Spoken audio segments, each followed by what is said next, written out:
Welcome student my channel Rajput physics. आज हम फिर इम्पोर्टेंट टॉपिक लेके आए हैं ऑप्टिकल इंस्ट्रूमेंट्स चैप्टर से। ये है टेरेस्ट्रियल टेलीस्कोपी, पार्थिव दूरदर्शी। ये सभी क्वेश्चन जो है बहुत इंपॉर्टेंट। अभी जितना भी क्वेश्चन मैं डाल रहा हूँ उस हर सीजी बोर्ड में 5-5 नंबर में पूछे जाते हैं। बाकी आईआईटी जी और नेट के लायक भी बहुत इंपॉर्टेंट कंसेप्ट यहाँ पे मिलेगा। तो आज हम बेसिक ऑफ फिजिक्स में ये पार्थिव दूरदर्शी को हम देखते हैं। तो चलिए स्टार्ट करते हैं ये कैसे होता है। तो जैसे इससे पहले वाला वीडियो में आप देखेंगे हमने टेलीस्कोप को बता दिया था या आकाशीय दूरदर्शी को हमने बताया था। तो आकाशीय दूरदर्शी दूर की वस्तु को देखने के लिए था, आकाश की पिंडों को देखने के लिए था। तो ये पार्थिव दूरदर्शी क्या होता है? पृथ्वी के भूभागों को अध्ययन करने के लिए होता है। यानी पृथ्वी जैसे हम पहाड़ को देखना है, किसी मानचित्र को देखना है, दूर से किसी चीज को देखना है, तो पृथ्वी के भूभाग को देखने के लिए जिस टेलीस्कोपी का उपयोग करेंगे उसको हम कहेंगे पार्थिव दूरदर्शी। ओके, तो पार्थिव दूरदर्शी दूरदर्शी के समान ही है, लेकिन जब दूर की वस्तु हम यहाँ आकाश के पिंड को एस्ट्रोनॉमिकल टेलीस्कोप से देख सकते हैं, तो पृथ्वी भूभाग को क्यों नहीं देख सकते? तो उसका रीजन है आकाशीय पिंड जो है वो लगभग गोलाकार है। तो अगर हम इसको उस पिंड में देखेंगे तो आकाशीय दूरदर्शी में इसका प्रतिबिंब उल्टा बनता है। आकाशीय प्रतिबिंब में आकाशीय टेलीस्कोप में अगर देखेंगे कोई वस्तु का प्रतिबिंब उल्टा बनता है, तो गोल वस्तु का उल्टा गोल ही बनेगा, है ना। तो हमें इसमें अध्ययन करने में कोई दिक्कत नहीं आएगी। लेकिन अगर पृथ्वी के भूभाग जैसे मान लो हिमालय पर्वत की इस प्रकार से पर्वत है, इसको हम उस दूरदर्शी से देखें तो ये क्या दिखेगा आपको? इस प्रकार से ये उल्टा दिखाई देगा। तो अध्ययन करने में अपने को दिक्कत हो सकती है। तो इसी को दूर करने के लिए बनाया गया है पार्थिव दूरदर्शी। तो आकाशीय दूरदर्शी के समान ही है पार्थिव दूरदर्शी, ठीक है। बस इसमें एक चेंजेस किया है, ये वाले लेंस का चेंज करके। इसमें भी 3 प्रकार के लेंस, उसमें 2 प्रकार का लेंस होता था, इसमें 3 प्रकार का लेंस है। तो 3 लेंसों का उपयोग करेंगे। पहला उत्तल लेंस होता है जिसको ऑब्जेक्टिव लेंस या अभिदृश्य कहा जाता है, हिंदी में अभिदृश्य, ऑब्जेक्टिव लेंस, अभिदृश्य लेंस। दूसरा जो होता है इरेक्टिंग लेंस या प्रतिलोमक, इसको हम कहेंगे प्रतिलोमक। प्रतिलोमक लेंस जो है ये केवल इन्वर्स करता है, यानी उल्टा प्रतिबिंब को सीधा करता है, ठीक है। इसकी मैकेनिज्म अभी समझा रहे हैं। उसके बाद तीसरा जो है वो इरेक्टिक्स या नेत्रिका। तीसरा जो लेंस होता है नेत्रिका होता है। नेत्रिका मतलब जो नेत्र के पास होता है, यानी यही इसको ऑब्जर्व करता है पूरे भाग को, ठीक है। तो ये 3 प्रकार के लेंस से बना हुआ होता है ये पार्थिव दूरदर्शी। तो इनका सिद्धांत सब वही है जो पहले दूरदर्शी में था। अब हम इसमें कैसे चित्र बनता है उसको देखते हैं। चलिए मान लेते हैं ए बी एक वस्तु है जो अनंत पर है, बहुत दूर पर है। दूर पे है मतलब अनंत पर है।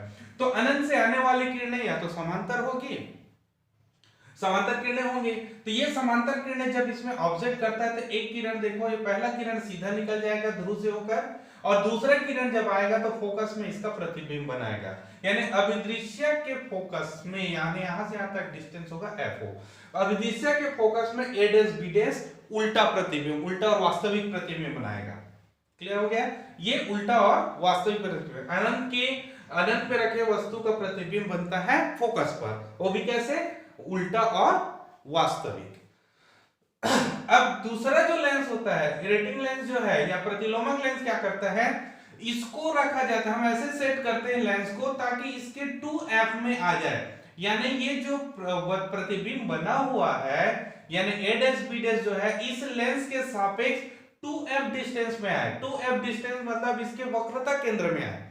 तो आप जानते हो लेंस की प्रॉपर्टी होता है, यदि उत्तल लेंस के वक्रता पर कोई वस्तु रखा जाए, वक्रता केंद्र पर वस्तु रखा जाए, तो उतनी ही दूरी पर यानी आगे की वक्रता पर यहीं पर इसका प्रतिबिंब बनाता है।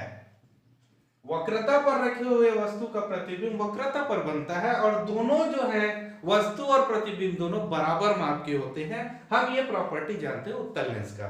तो एक उत्तल लेंस यहाँ पे रखेंगे जो इसकी वक्रता में रहेगा। तो यहां से जाने वाली दो किरणें, एक किरण समांतर जो फोकस से होकर गुजरेगा, ये वाला फोकस से होकर गुजरा और आगे निकल जाएगा। दूसरा जो प्रकाश केंद्र से होकर गया वो सीधा A double dash B double dash पर इसका एक प्रतिबिंब बना देगा। ठीक है, इस प्रतिबिंब का आकार जो है पहले जो प्रतिबिंब बना है A डैश B डैश उसी के बराबर होगा, क्योंकि ये प्रॉपर्टी इस पे लगा हुआ है। अब तीसरा लेंस जो है नेत्रिका जिसको कहेंगे, इसको क्या रखा जाता है, इसके फोकस से पहले रखा जाता है। नेत्रिका को यानी UE जो है बड़ा होगा, फोकस UE जो है FE से छोटा होगा, इस डिस्टेंस में रखते हैं। तो अगर कोई लेंस के सामने वस्तु को रखी जाए और वो उसके फोकस से पहले हो तो उसका आभासी बड़ा प्रतिबिंब, बड़ा और सीधा प्रतिबिंब बनता है। तो चूंकि ये उल्टा था, उसको सीधा कर चुका है पहले से, और ये और सीधा बनाएगा तो बड़ा भी बनाएगा, सीधा भी बनाएगा, और कहां पे बनाएगा, स्पष्ट दृष्टि के न्यूनतम दूरी अर्थात D पर बनाएगा। तो ये जो मैकेनिज्म है पार्थिव दूरदर्शी का, और वो कौन सी कंडीशन में, जब अंतिम प्रतिबिंब स्पष्ट दृष्टि के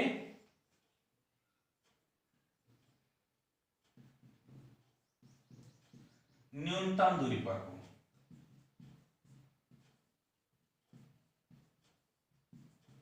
ठीक है, आई थिंक ये चित्र बनना समझ में आ गया होगा।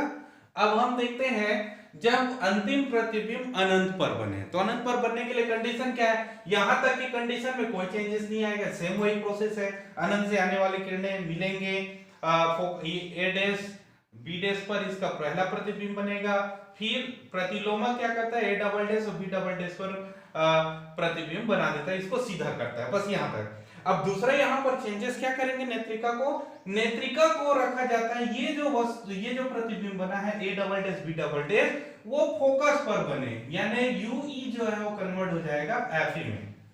तो UE और FE इक्वल हो जाएंगे तो उस समय क्या होता है, तो फोकस पे रखे हुए प्रतिबिंब अनंत पर बनती है। तो इसका प्रतिबिंब अनंत पर यानी यहां पर आपको बनेगा, ये देख लीजिए अनंत पे जाके बनेगा और बहुत बड़ा प्रतिबिंब बनेगा।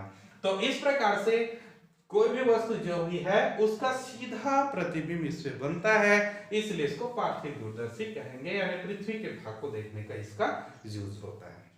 आई थिंक ये चित्र बनना समझ में आया होगा। अब चलो स्टार्ट करते हैं इसके आवर्धन क्षमता है तो व्यंजक। तो पहला कंडीशन हम आवर्धन क्षमता है तो व्यंजक में स्टार्ट करेंगे स्पष्ट दृष्टि के न्यूनतम दूरी पर। तो आवर्धन क्षमता M की परिभाषा वही है, अंतिम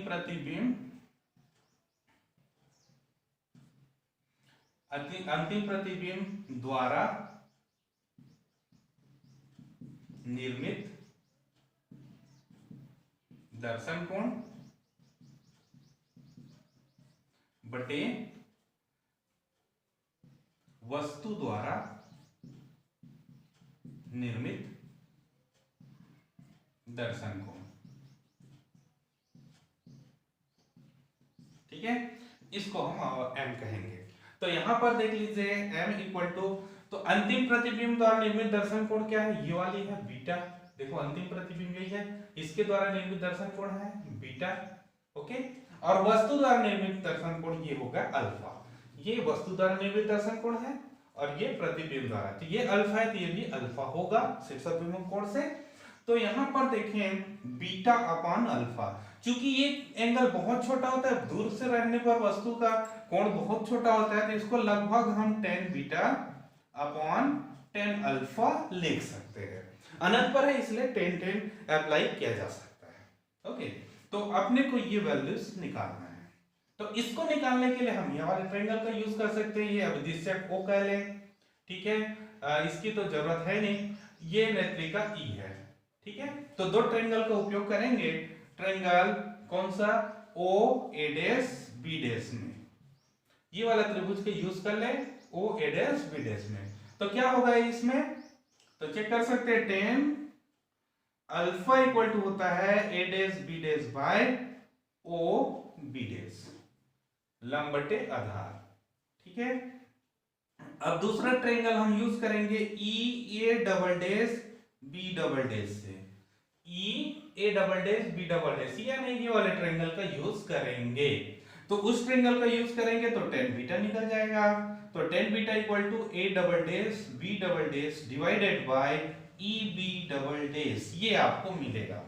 अब इन दोनों वैल्यूज को यहाँ पे फिलअप कर देते हैं और वैल्यू निकल जाते हैं। तो चलिए स्क्रीनशॉट कर लीजिए, उसके बाद हम देखेंगे आगे। चलिए आगे देखते हैं। अब m की वैल्यू रख दिए, tan बीटा की वैल्यू और tan अल्फा की वैल्यू, तो ये क्या हो जाएगा a double dash b double dash divided bye a dash b dash into ये ऊपर चले जाएगा o b dash divided bye e b double dash. Clear हो गया। अब यहां पर देखो, अपने को पता है a डैश b डैश जो है minus of a double dash b double dash के इक्वल है। अब यहां पर ये दोनों की साइज तो बराबर है लेकिन डायरेक्शन अलग है।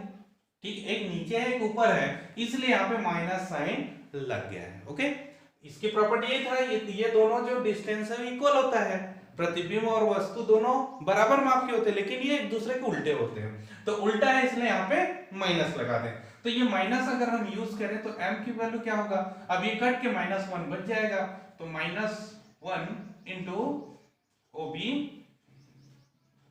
ओ B dash upon E B double dash. अब बताइए ओ बी डैश है क्या, ओ बी डैश है अभिदृश्यक से पहले प्रतिबिंब की दूरी, जिसको हम FO कहेंगे, फोकस दूरी, क्योंकि इसके फोकस पर बन रहा है। ओके, चलिए E double dash E B double dash, E B double dash क्या है, ये नेत्रिका लेंस के लिए ई बी डबल डैश यहां तक की दूरी जो है वस्तु का काम कर रहा है, यानी नेत्रिका के लिए वस्तु का काम है यूई। ओ बी कौन से डायरेक्शन में, इस डायरेक्शन में, यानी नेगेटिव डायरेक्शन में। ठीक है, लेंस से इस साइड में लेफ्ट साइड में है इसलिए नेगेटिव, लेंस से राइट साइड में जाएगा तो पॉजिटिव। ओके, तो इस कंडीशन से अगर हम निकालें तो माइनस इसकी वैल्यू आ गया FO और इसकी वैल्यू होगा माइनस UE, ये माइनस कैंसिल होके FO अपॉन UE यहां पर देखिए। ठीक है, अब हम आकाशीय दूरदर्शी में देखें तो इसकी वैल्यू नेगेटिव मिला था, नेगेटिव मिलना अर्थात प्रतिबिंब उल्टा बनना, तो यहां पर इसकी वैल्यू क्या मिल रहा है, पॉजिटिव मिल रहा है। पॉजिटिव मिल रहा है मतलब प्रतिबिंब सीधा बन रहा है। आई थिंक यहां तक समझ में आ गया होगा, क्लियर है ये। अब यहां से हम निकालते हैं स्पर्श दृष्टि के न्यूनतम दूरी के लिए, अर्थात इसके लिए। तो सबसे पहले अनंत के लिए देख लेते हैं। फर्स्ट कंडीशन है जब अंतिम प्रतिबिंब अनंत पर बने। चलिए, अनंत पर बनने के लिए कंडीशन क्या है, कुछ कंडीशन नहीं है, UE को कहां पे रखेंगे FE, तब अनंत पे बनेगा। मतलब यहां UE है उसको कन्वर्ट कर दो FE में, तो m की वैल्यू आपको क्या मिलेगा, FO upon FE, very simple. Okay, अब इसमें नली की लंबाई L कितना होगा, नली की लंबाई मतलब इस लेंस से इस लेंस तक के बीच की दूरी। ठीक है, नली कितनी लंबी दूरी होगी, तो यहाँ ये लेंस से लेके ये लेंस की दूरी निकालना है। तो बताइए यहां से यहां तक की दूरी तो आपको पता है FO है, फोकस दूरी यहां तक। इसके बाद क्या होता है, ये 2F में रखा हुआ है। ठीक है, यहां से यहां तक 2F है, ये 2F यानी 4F हो गया, ये यहां से यहां तक 4F, और ये किसके बराबर है, FE के बराबर है, यानी टोटल नली की लंबाई होगा FO plus 4F plus FE। तो ये है जब अंतिम प्रतिबिंब अनंत पर बने, इसके लिए नली की लंबाई, आवर्धन क्षमता। अब आवर्धन क्षमता बढ़ाने का उपाय क्या है, यानी हमें अच्छे से बड़ा दिखाई देना है, तो इसके लिए कंडीशन क्या है, FO का मान अधिक होना चाहिए, m का मान बढ़ाने के लिए FO को बढ़ाना पड़ेगा। दूसरा FE को कम होना चाहिए, यानी अभिदृश्यक की फोकस दूरी अधिक और नेत्रिका की फोकस दूरी कम रखनी चाहिए। ठीक है, तो अभिदृश्यक की फोकस दूरी अधिक हो और नेत्रिका की फोकस दूरी कम होना चाहिए, तो अच्छा आवर्धन देंगे। चलिए अब आगे इसको स्क्रीनशॉट कर लीजिए, फिर आगे हम देखेंगे स्पर्श दृष्टि न्यूनतम दूरी के लिए। चलिए देखते हैं। जब अंतिम प्रतिबिंब स्पष्ट दृष्टिक न्यूनतम दूरी हो, यानी ये वाले कंडीशन में अवधान क्षमता का मान निकालते हैं। तो इसके लिए चूंकि मेन काम किसका रहता है, नेत्रिका का, तो नेत्रिका के लिए हम यूज करेंगे। तो बताइए F इक्वल टू होगा Fe, फोकस दूरी Fe के बराबर है, ठीक है। अब वस्तु का काम कौन कर रहा है, माइनस यू कर रहा है, ठीक है, ये है। और प्रतिबिंब का काम कौन कर रहा है, माइनस डी। प्रतिबिंब कहां पर बन रहा है, डी पर बन रहा है, लेकिन इसके लेफ्ट साइड में बन रहा है, इसलिए माइनस डी। तो लेंस सूत्र क्या है, लेंस सूत्र का उपयोग करें तो लेंस सूत्र है 1/f equal to 1/v minus 1/u। इसमें इस वैल्यूज को पुट करते हैं, तो ये हो जाएगा 1/fe equal to 1 minus D minus of minus ue। सभी में FO का मल्टीप्लीकेशन कर देते हैं, तो FO upon minus D plus FO upon ue। Okay, ये वैल्यू की इधर पक्षांतर कर दें, तो FO upon FE plus FO upon D equal to FO upon ue।